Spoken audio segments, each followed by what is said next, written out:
एक चीज मैं आपको अभी बोल रहा हाँ। हूँ, जहां भी मार्केट रेड में आएगा या फिर डिक्लाइन देगा वहां पे बाय बनेगा। और एक चीज, थर्सडे के लिए अनलेस मार्केट आज डे हाई के करीब बंद हो, थर्सडे के लिए आप लॉन्ग पोजीशंस कैरी करके जाइएगा। उसका कारण बताऊं क्या है? थर्सडे को हम रिएक्ट करेंगे फेड के डिसीजन हाँ। पर। आप इतिहास उठा के देख लीजिए, फेड ने कभी मार्केट को डिसअपॉइंट नहीं किया। मार्केट हमेशा पॉजिटिवली इसको रीड करता है नॉर्मली। तो इसके लिए वो खैर अलग बात है, वो हम क्लोजिंग में जब शो डिस्कस करेंगे तब करेंगे। लेकिन क्या करना है, अभी क्या करना है? देखिए एक चीज़ है, अगर आप स्विंग ट्रेडर हैं, मतलब आपने कल लिया है या फ्राइडे को लिया है, फ्राइडे वालों के लिए तो खैर बहुत ज़्यादा पॉजिटिव में है। अगर आपने कल भी किसी लेवल पे लिया है तो आप एक स्टॉप लॉस रख लीजिए 22,600 का। एक 22,600 का एक स्टॉप लॉस रख लीजिए, एक छोटा सा, क्योंकि एक गैप अप के बाद फिर आपका 100 पॉइंट के करीब का वो एक कुशन हो जाएगा। ठीक है, तो 22,600 का स्टॉप लॉस रख लीजिए। और स्विंग ट्रेडर अगर चाहें तो एक बार के लिए प्रॉफिट भी बुक कर सकते हैं आज। स्विंग ट्रेडर, मैं बार बार इस चीज़ को रिपीट करता हूँ, पोजिशनल ट्रेडर और स्विंग ट्रेडर में फ़र्क। अगर फ्राइडे के लॉन्ग से आपके कल के लॉन्ग से, तो एक बार के लिए आप चाहें तो बुक कर सकते हैं उसको। पोजिशनल ट्रेडर लेकिन अब अपना स्टॉप लॉस ट्रेल कर लें। जो हमारा 22,250 22,300 रहा है, अब 22,450 कल के लो के आसपास।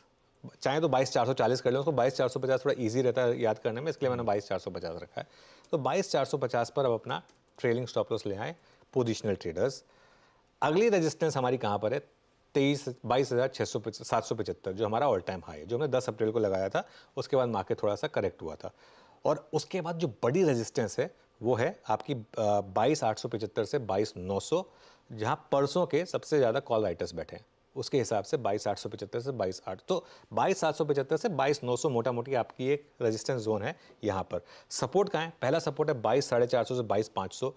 बहुत बड़ा पुट राइटर बैठा है यहाँ पर 22,500 पर। वो 22,450 के नीचे जाने नहीं देगा मार्केट को। ये हमारा पहला सपोर्ट जोन है। और बड़ा सपोर्ट जोन, खैर उसकी तो बात करना थोड़ा सा इररिलेवेंट है, लेकिन फिर भी कर लेते हैं। 22,350 से 22,420, 10 और 20 डे एक्सपोनेंशियल मूविंग। अच्छा, एक और चीज़ बोल रहा हूँ, अगर आपसे पिछली रैली मिस हुई है किसी कारण से, अगर आपको ये लेवल्स मिल जाए ना 22,350 22,420, वो एक री एंट्री के मौके होंगे। आज कहाँ बाय करना है? अगर मार्केट आपको एक नॉक दे दे 22,500 से 22,550 का, ये जोन मिल जाए ना अगर किसी भी कारण से आज इंट्राडे में, और हो सकता है एक बार के लिए आपको मार्केट नॉक दे दे, तो फिर ये बाय जोन होगा। उसमें एक स्टॉप लॉस रखना है आपको 22,450 का।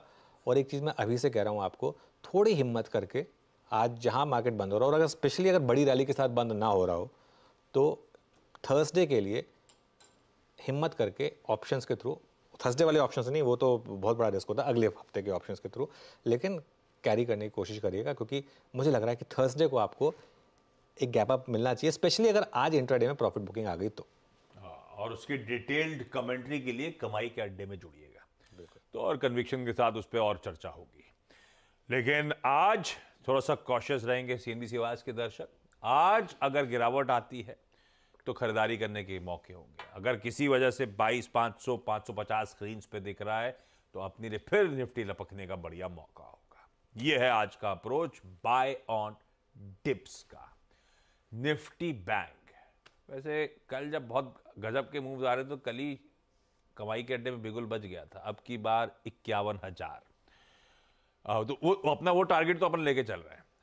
लेकिन कल की पावरफुल एक तरफा मूव्स के बाद निफ्टी बैंक में अब क्या करना चाहिए? देखिए निफ्टी बैंक में आज बस एक दिक्कत आएगी, आज दो दो एक्सपायरीज है हमारे पास। एक तो फिन निफ्टी की एक्सपायरी जो नॉर्मली होती है, और एक निफ्टी बैंक की वीकली एक्सपायरी जो 1 मई को होनी थी, लेकिन 1 मई को क्योंकि कल छुट्टी है, इसके लिए आज निफ्टी बैंक की एक्सपायरी आज ही हो जाएगी। मैं हमेशा एक चीज़ नोटिस की है, D-1 हम हमेशा बोलते हैं कि सबसे इंपॉर्टेंट दिन होता है। सबसे ज़्यादा ट्रेंडिंग डे जो होता है वो D-1 होता है। वो कल हो चुका है। कल D-1 डे था बैंक निफ्टी पे, वो हो गया। आज डी डे है नॉर्मली। और ये नॉर्मली मैं रिपीट कर रहा हूँ, नॉर्मली डी डे पर कंसोलिडेशन होता है। क्यों? क्योंकि जो ऑप्शन प्राइसेस बेतहाशा भाग जाते हैं उसको राइटर कैप्चर करने की कोशिश करता है एक्सपायरी डे पर। तो इसके लिए आज कंसोलिडेशन डे पॉसिबल है, प्रोवाइडेड मार्केट उस रेंज में रहे तो। एक रेजिस्टेंस है आपकी 49,550 टू 49,700, 49,500 600 700 पे सब कॉल राइटर्स बैठे हैं। 49,700 के ऊपर अगर निकलना शुरू हुआ ना, तो फिर वापस एक पॉजिटिविटी पॉसिबल है यहाँ पर।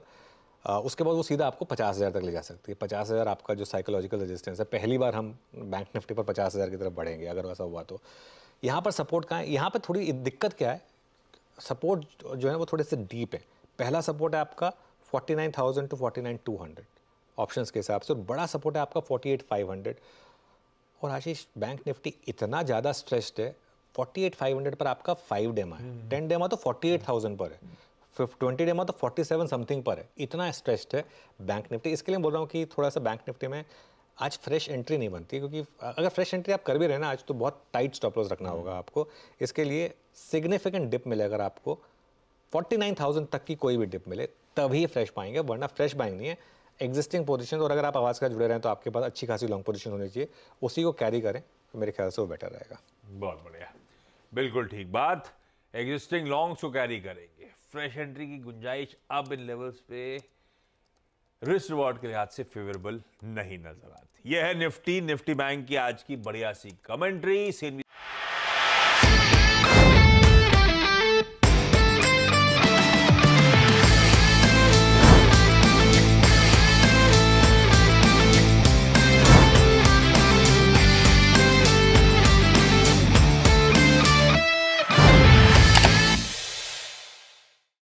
बता दें कि मनी कंट्रोल पर दिए गए विचार एक्सपर्ट्स के अपने निजी विचार होते हैं। वेबसाइट या मैनेजमेंट इसके लिए उत्तरदायी नहीं है। यूजर्स को मनी कंट्रोल की सलाह है कि कोई भी निवेश निर्णय लेने से पहले सर्टिफाइड एक्सपर्ट की सलाह लें।